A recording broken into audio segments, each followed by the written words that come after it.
Boa noite a todos, boa noite aos que estão em casa também. Graças a Deus estamos aqui, para mais um encontro, para a gente refletir sobre as lições que a nossa doutrina nos traz.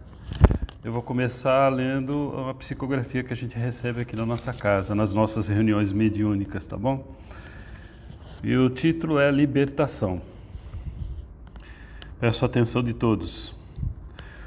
Os laços da reencarnação são mais profundos e longínquos do que supomos. Perpassam às vezes milênios. Quer seja pelo afeto ou pela rebeldia, caminhamos juntos para cumprirmos nossa missão designada pelo Pai, que tudo vê, que tudo sabe e que tudo ama. Não à toa estamos reunidos aqui na Lida Espírita, para fortalecer os laços de afeição e retomarmos futuros trabalhos mais prósperos ao espírito endividado. O caminho é sempre o da libertação. Libertação espiritual de nossos desacertos para novos compromissos regeneradores.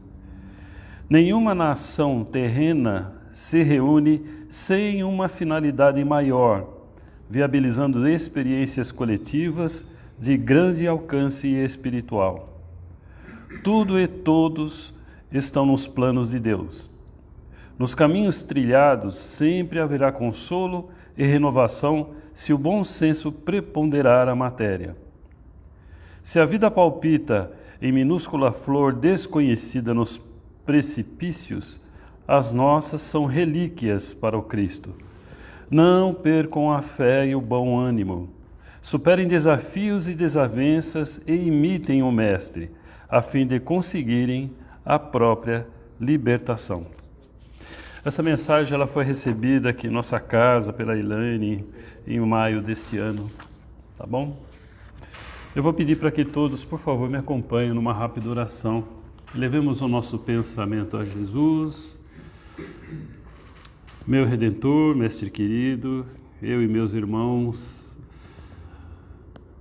espiritualmente ajoelhados diante da Tua figura, pedimos para que eleve até nosso Pai Supremo Criador a nossa prece de gratidão por estarmos nesse encontro, Senhor, fraternal, de paz, de luz e de ensinamento. Abençoe, Senhor, nosso propósito de aprender para melhor servi-lo. E que assim seja, Senhor. Graças a Deus. E com a palavra, o nosso querido Estevão. Por favor, Estevão.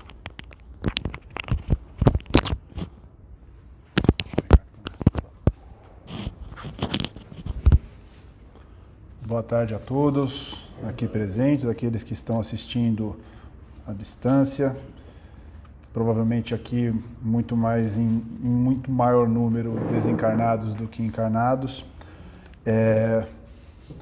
Prazer estar aqui mais uma vez falando com vocês, agradecer a oportunidade que foi dada pela casa, que é sempre uma oportunidade da gente continuar os nossos estudos, E o tema que a gente escolheu para tratar nesta tarde, nesse início de noite, é a verdadeira propriedade.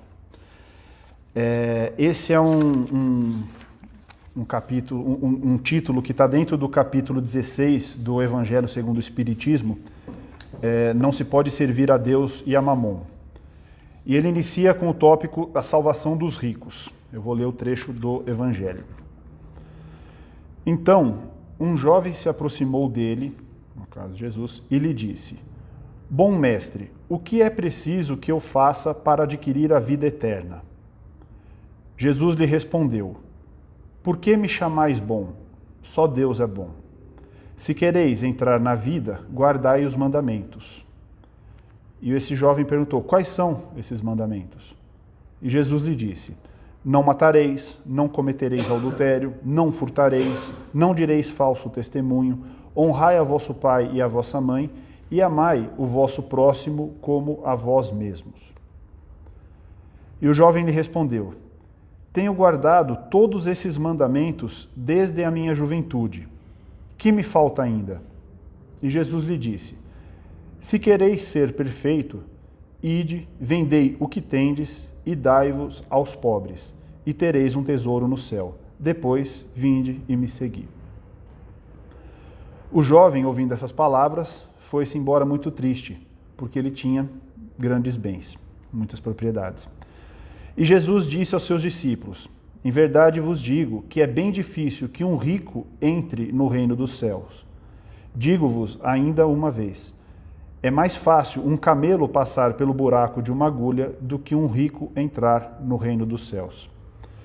E no próprio Evangelho segundo o Espiritismo é feita uma explicação a respeito do que é o camelo, né? O camelo era uma palavra designada para um cabo, uma corda. Então é mais fácil você passar uma corda pelo buraco de uma agulha do que um rico entrar no reino dos céus.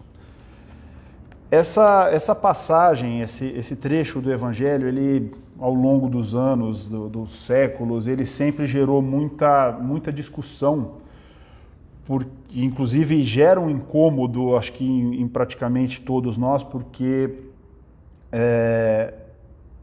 dá a impressão de que ter propriedades, ter bens materiais, seria contrário aos ensinamentos do Cristo, ao Evangelho do Cristo, ou ao contrário, à vontade divina. E durante muito tempo se discutiu o que exatamente Cristo quis dizer com isso. Nos parece, assim, num primeiro momento, que Cristo estaria dizendo nesse sentido, mas qual seria a lógica, então, se todos ali, naquele momento, entregassem todos os bens que tivessem e seguissem Cristo, o que seria da humanidade naquele momento, no sentido, se ele estivesse falando da nossa relação aqui com a matéria enquanto encarnados? Nós não teríamos tido evolução, nós não teríamos tido progresso desde então, e nós estaríamos vivendo como se vivia naquela época. E é sabido que a condição material da vida humana, ela evoluiu muito de lá para cá. Hoje, praticamente todos nós temos acesso a coisas que somente reis tinham acesso naquela época. Então, essa passagem, ela é uma passagem que ela requer um estudo mais aprofundado, e isso é feito na sequência do Evangelho, no item utilidade providencial da fortuna, provas da riqueza e da miséria. Bom, o primeiro ponto que é questionado é o seguinte: se as palavras de Cristo forem interpretadas ao pé da letra, o que estaremos dizendo é o seguinte: a riqueza, ela é um instrumento de perdição dos seres. Então, ser rico seria um fardo, digamos assim, um meio de levar o espírito à perdição. E Deus, na bondade suprema dele, jamais colocaria na mão de alguns um instrumento de perdição e não colocaria na mão dos outros. Por que alguns estariam mais sujeitos à perdição do que outros? E aí, na sequência, nesse trecho é realmente ditado por Allan Kardec. Allan Kardec nos explica o quê? Que a riqueza, ela é uma prova mais difícil do que a pobreza. Por quê? Porque a riqueza, ela é o excitante supremo do nosso orgulho, da nossa vaidade, do nosso egoísmo, da nossa vida sensual. E, de certa forma, a riqueza, ela é o laço que mais nos prende à vida material. Então, eu mesmo, quando eu leio, eu fico pensando... Primeiro, eu fico me perguntando se Cristo reencarnasse, se eu teria olhos espirituais para entender que aquele espírito elevadíssimo estava realmente ali na minha frente. E ainda que eu suspeitasse, talvez seja Cristo, será que eu teria coragem? Será que eu teria disposição para entregar todos os meus bens e seguir a Cristo? Pensando na questão da vida da matéria. Ou será que haveria justiça, por exemplo, de eu vir aqui para o centro, encontrar com Jesus, ligar para minha casa e falar para minha esposa: olha, fique com tudo, eu estou indo seguir o Cristo. E toda a vida, toda a relação de matéria que eu tenho junto com a minha família, os meus deveres com os meus filhos. Então, a gente já vê que existe uma contradição se a gente for analisar as palavras do Cristo, imaginando só a nossa relação da vida enquanto seres encarnados. E aí, no próprio trecho aqui do Evangelho, eu vou ler um trecho que explica de maneira muito clara o que Cristo quis dizer. Ele sempre ensinava pelos exemplos e sempre falando para nós enquanto espíritos e não enquanto encarnados. E o que Kardec diz é que a proposição de Jesus, que Jesus lhe fez ao jovem, era uma prova decisiva para pôr a descoberto o fundo do seu pensamento. Então, para trazer à tona exatamente o que está lá no fundo do pensamento, não só do jovem, mas dos nossos também. Então, o jovem ele podia, sem dúvida, ser um perfeito homem honesto segundo o mundo, não fazer mal a ninguém, não maldizer o seu próximo, não ser vão nem orgulhoso, honrar ao seu pai e sua mãe. Mas ele não tinha a verdadeira caridade, porque a sua virtude não ia até a abnegação. Eis o que Jesus quis demonstrar. Era uma aplicação do princípio de que fora da caridade não há salvação. Então, de fato, o que Cristo quis ali não era que, talvez até fosse, se ele entendesse que aquele espírito estivesse pronto para isso, mas Jesus sabia que aquele espírito não estava pronto para isso, assim como ele sabe que nós não estamos prontos para esse nível de abnegação, de abrir mão de todo o mundo da matéria e viver efetivamente a vida plena, que é a vida espiritual, ainda enquanto encarnados. Mas ele quis mostrar que por trás das aparências ou das atitudes aqui mundanas, no fundo, nós ainda temos um apego com as coisas materiais. Isso de certa forma, é inerente ao estágio evolutivo que nós estamos aqui na Terra. Mas qual é na sequência, o que o Evangelho, segundo o Espiritismo, nos explica? Que a riqueza em si, ela não é um problema, os bens materiais não são um problema, assim como o veneno em si não é o problema. Administrado na dose correta, o veneno ele é a cura. A mesma coisa acontece com os bens materiais. Então, não é impossível de que um rico, de fato, consiga viver uma vida alinhada com a vontade divina. É difícil, mas não é impossível. Cabe o quê? O problema está na fraqueza nossa, enquanto espíritos ainda imperfeitos, de errar na dose do valor que nós damos para esses bens materiais que nós temos. E, na sequência, ele explica o seguinte, que se a riqueza não devesse produzir senão o mal, Deus não a teria colocado à terra. Cabe ao homem extrair da riqueza o bem. Então, se Deus colocou a riqueza na terra, é porque ela é para o nosso bem. Cabe a nós encontrarmos qual é esse bem. E, assim, ele vai seguindo a sequência, explicando a questão da própria prosperidade. O que é dito? A humanidade em si, ela projeta as paixões, todos nós, enquanto encarnados, de certa forma, nós temos um objetivo. Então, se eu perguntar aqui para vocês, qual é o objetivo imediato aqui que cada um tem? Então, alguns vão falar, meu objetivo é comprar uma casa, meu objetivo é ter um emprego melhor, meu objetivo... De certa forma, os objetivos, eles sempre têm mas por que você quer uma casa? Eu quero uma casa porque eu entendo que eu vou ter mais segurança se eu tiver, mais segurança para a minha vida se eu tiver essa casa. Mas por que você quer ter segurança? Então, se nós formos fazendo essa pergunta, mas por que você quer, por que você quer, por que você quer, de certa forma nós vamos convergir todos os seres para um mesmo objetivo, que é a felicidade. Todos nós, não, independente de qual seja o objetivo de cada um de nós aqui, o objetivo, a finalidade vai ser sempre a felicidade. E o que isso quer dizer? O que é a felicidade em si? segundo o que o Espiritismo nos ensina, não é em si ter a propriedade do bem. A propriedade do bem é algo que a gente vai enxergar como um caminho para a felicidade, mas quando a gente adquire o bem, a gente percebe que aquilo não nos trouxe a felicidade. Aquilo que a gente imaginava que ia nos fazer feliz, em algum momento a gente vai ficar, de certa forma, confortável com aquela situação, aquilo já não supre mais o nosso espírito, a nossa necessidade, e nós vamos procurar mais. E é por isso que a humanidade cada vez mais quer mais bens, mais bens, mais bens, porque a gente não entende que não é a aquisição dos bens, a aquisição das propriedades que vão nos fazer felizes. Nunca tem fim. É sempre mais, mais, mais, e nunca encontra, a gente nunca acaba encontrando essa felicidade.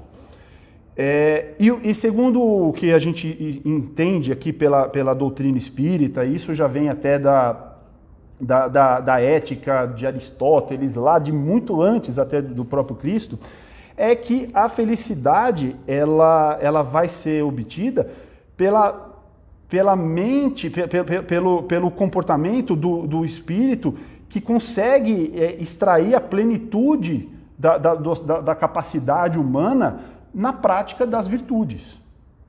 Parece simples, né? A gente falar assim, a gente sabe o que é, a gente estuda aqui no Espiritismo o que é ser um virtuoso. E parece fácil. Bom, a gente sempre pensa assim, tem a atitude ruim e a atitude boa. Então, é simplesmente eu deixar de cometer a atitude ruim e guiar os meus atos para o bem. Mas não é tão simples assim. Porque o que, inclusive, Aristóteles mesmo falava é que a virtude, ela está sempre entre dois vícios. Então, a virtude, ela é o meio entre dois vícios. Então, cada um de nós aqui tem tendências diferentes, nós temos objetos de prazer e de dor que são diferentes. O que é um sofrimento para cada um aqui é diferente, assim como o objeto de prazer de cada um de nós é diferente. Então, citando um exemplo para tentar explicar essa questão do que é em si a virtude. Um de nós aqui tem uma tendência para o medo. Então, o sentimento do medo é um sentimento que, de certa forma, ele é presente na pessoa. A ausência do medo, então se ele trabalhar para frear esse medo, ele corre o risco de o quê? De ser um ser temerário, de agir de forma temerária. Por outro lado, se ele alimentar esse medo, o que tende a acontecer? Ele tende a ser um ser covarde. Então, entre esses dois vícios existe o quê? A virtude, que é o quê? A coragem. A mesma coisa acontece com o ser que é confiante, só que aí os polos são invertidos. Então, o ser que é confiante, quando ele freia esse ímpeto, esse sentimento de confiança que ele tem, ele vira o quê? Covarde. Ele age de forma covarde. Se ele, de certa forma, excitar esse ímpeto que ele tem da confiança, ele vira um ser temerário. Então, a gente vê que a virtude para esses dois seres, ela é a coragem. Mas a forma como ele vai atingir essa virtude vai depender das próprias inclinações de cada um de nós. Então, não existe uma fórmula em que você fale assim, olha, para você adquirir a virtude da coragem, você deve fazer isso. Porque cada um de nós vai ter que trabalhar essa polaridade entre esses dois vícios de forma a atingir o quê? O caminho do meio, que é a coragem. Mas não existe fórmula. E outra coisa, não existe uma forma que Então, eu sou um ser que tem uma certa inclinação para sentir o medo. Não existe uma fórmula que eu vou aprender e que vai servir para todas as situações. Porque existem situações em que, de fato, o medo ele é importante e ele deve ser estimulado para que a gente seja realmente temerário. Existem situações que nós não devemos nos colocar, nós devemos ter receio, mas existem situações que não. Então, para cada um de nós, o caminho ele é diferente. E como que a gente acha? Pelas nossas atitudes cotidianas, olhando para trás, falando, bom, aqui eu agi de forma virtuosa, aqui eu pequei em tal excesso, aqui eu pequei pela falta de atitude virtuosa. Então, esse é a gente tem que entender que a virtude, que é o que de fato a gente vem buscar aqui, ela não é algo simples da gente conseguir. E no caso da riqueza, quais são esses dois polos que a gente tem em relação à riqueza? Então, o espírito, todos nós, de certa forma, temos um certo anseio, uma certa necessidade, um certo sentimento em relação à riqueza, mas como que a gente vai trabalhar isso? Se a gente, de certa forma, tiver um desapego completo com relação à riqueza, a gente vai agir de que forma? Com relação à nossa própria riqueza, a gente vai agir de forma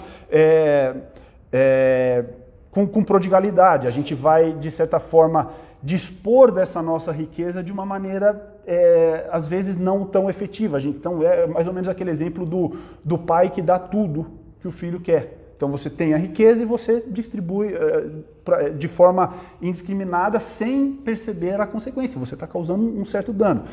O outro oposto é o quê? A avareza. É aquele ser que quer todos os bens e não quer dispor para nenhum deles.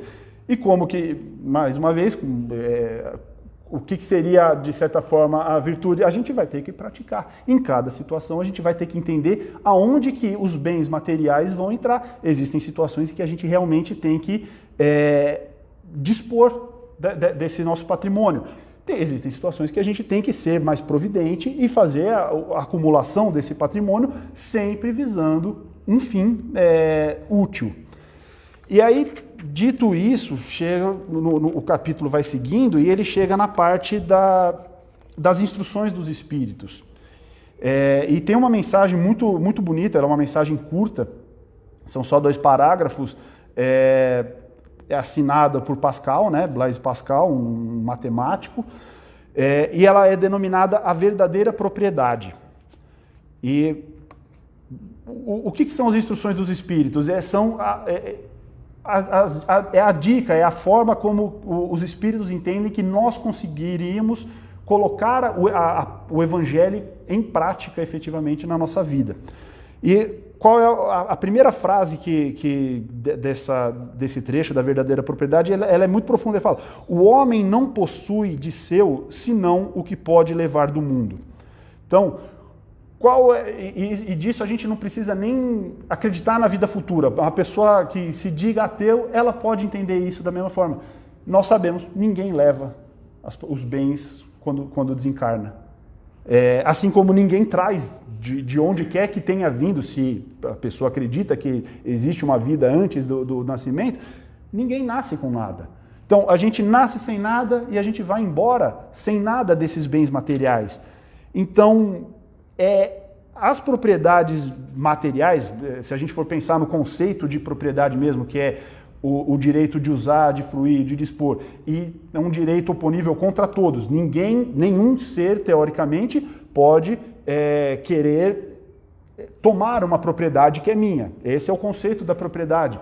Mas existe algo nesse mundo que não vai ser tomado de nós? Se a gente for pensar bem, e isso é muito forte, mas não importa o que cada um daqui tenha, vai perder. Vai perder e vai embora daqui sem nada. Então, essa primeira frase, ela já nos diz como que nós temos que agir na nossa conduta com relação aos nossos bens materiais, sabendo que aqueles bens, eles vão, cedo ou tarde, eles vão sair da nossa mão. Não tem, é um jogo viciado, é um jogo de risco certo. Certamente você vai perder. Se você tentar lutar contra isso, não importa como, mas você vai perder.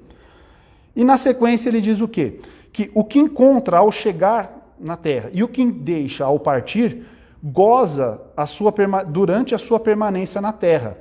Mas uma vez que é forçado a abandonar os bens, dele não tem senão o gozo e não a posse real. Então, o que de fato nós temos, inclusive com relação ao nosso próprio corpo, porque o nosso próprio corpo ele é um bem material. A gente não trouxe ele de onde quer que a gente tenha vindo e nós não vamos levar ele para onde a gente vai. O nosso corpo ele também é um bem material.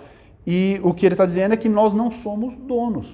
Nós não somos donos nem do nosso próprio corpo. Ele é emprestado. Isso daqui, todos os bens materiais que nós temos, É permitido que nós sejamos usufrutuários. O que é ser um usufrutuário? É colher os frutos. Nós podemos usar aquilo e colher os frutos de todos os bens que nós temos. Mas, quando nós sairmos daqui, nós vamos deixar todos os bens materiais. Se o usufruto que nós temos, os benefícios que nós temos pelo uso dos bens materiais, é a própria acumulação de mais bens materiais, a gente entrou aqui, nós vamos sair daqui no 0 a 0.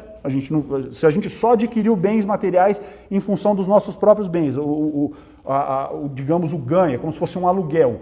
O ganho que nós temos com nossos bens materiais forem coisas materiais, a gente não vai adquirir absolutamente nada nessa vida. E aí a pergunta é, o que possuímos então? E a resposta foi, nada daquilo que é para o uso do corpo, tudo o que é de uso da alma. A inteligência, os conhecimentos, as qualidades morais, eis o que ele traz e o que leva. O que não está no poder de ninguém lhe tirar. De ninguém lhe tirar. Então, as qualidades morais, os conhecimentos e a inteligência que a gente adquire enquanto nós estamos encarnados é a única coisa que nós vamos levar quando a gente desencarnar. E isso ninguém tira, nem mesmo Deus, porque essa é o princípio da lei de progresso, é uma lei divina. Nem Deus vai tirar, nem Deus teria o poder de vir e retirar uma virtude que nós já adquirimos, uma virtude que nós trabalhamos para consegui-la. E aí ele faz a dica mesmo aqui desse trecho do Evangelho, ele faz uma analogia com relação a um viajante. Então, quando a gente vai fazer uma viagem, a gente vai preparar uma mala, o que a gente leva, o que a gente põe na mala? A gente põe aquilo que é essencial. Nós não vamos levar um peso, algo que só vai servir para pesar e que não vai servir para o nosso destino. E de fato, o que nós estamos fazendo? Nós estamos aqui numa experiência da vida da matéria, mas nós vamos fazer uma viagem quando a gente terminar ela. E o que nós vamos levar nessa nossa bagagem? A única coisa que a gente pode levar são essas virtudes que nós adquirimos enquanto encarnados. Então, chegando lá, o que vão perguntar para a gente? Não vão perguntar o que nós tínhamos, quais eram os bens que nós tínhamos enquanto estava encarnado, quem nós éramos, qual era a nossa posição. Isso daí tudo ficou para trás. No momento que a gente desencarnar e chegar no plano espiritual, o que vão nos perguntar é o que nós temos na nossa bagagem, quais são as virtudes que nós adquirimos na nossa última existência. E aí ele ainda faz uma analogia que, bom, chegando lá é como se nós estivéssemos chegando numa hospedagem. Se nós temos, se o que se paga ali é efetivamente com os caracteres do espírito, se nós tivermos esses caracteres, independente de qual era a nossa posição na Terra, nós seremos encaminhados para um lugar melhor. Se nós não tivermos adquirido nada, nós vamos ser encaminhados para o local das pessoas que não têm como pagar pelo um local melhor. Então, ele conclui alertando que a gente deve efetivamente buscar a utilização dos bens materiais para o progresso, para o engrandecimento não só individual, mas de toda a comunidade, mas sempre adquirir conhecimento não no sentido de adquirir mais posses, mas sim de adquirir mais virtudes, porque é a virtude que é a verdadeira propriedade que os seres humanos possuem. Era essa a mensagem da noite. Eu agradeço a atenção e a paciência de vocês e que possamos refletir sobre isso, sobre a nossa relação com a matéria, não no sentido de que ela é ruim, na verdade, o principal é saber a moderação, é saber encontrar o caminho do meio em cada situação. Existem situações em que, de fato, a riqueza nossa ela é para ser direcionada para quem mais precisa. Existem momentos em que, de fato, a gente tem que proteger aquele nosso patrimônio para situações vindouras, situações futuras. Então, saber dosar isso que é o grande mistério da vida. Saber encontrar o caminho do meio é o grande mistério e que o Evangelho e o Espiritismo possa sempre nos ajudar a encontrar esse caminho do meio. Muito obrigado a todos e boa noite. Obrigado, Estevam. Muito bom.